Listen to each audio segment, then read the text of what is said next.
Hele geç değil. Ben gittim oraya, harada ümitler susur arada. Hakikat bedlere değişilir. Benden dediler geri bakma, ama yürek söz tanımır bağışlamanı da. Gördüm inan nece evini itirir, Işık nece yorulur xilas olmaqdan. Amma eğer yaşayıram demek bir şeyde böyükəm, hele de parçam ayrı değilim. Dünya məni qırsa da mən yox olmayacağım. Qalxacaq hətta özümü de anlamazsam.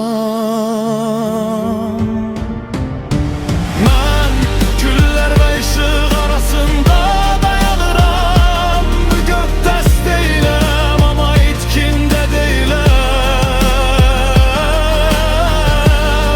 Əgər düşürəmsə demək yaşayıram. Əgər inanıram demək sınaqdan çıxmışam.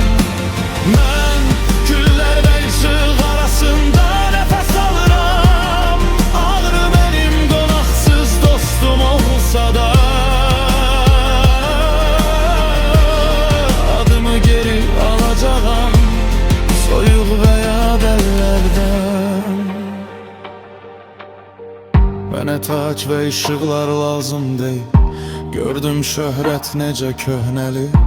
Kim daha yüksək qışqırır həmişə təkdir. Sükut isə bacarır insanları. Özümü itirdim, amma vicdanımı xatirəmi satmadım. Əgər işıq səni tapsa, mən qaranlığı zərər verməməyə öyrənəcəyəm. Yolum gecədən də uzun olsa, çatacağam səbəb və söz olmadan. Əgər qorxu deyirsə yoxa bilməzsən, mən cavab verəcəm. Bilirəm bacararam.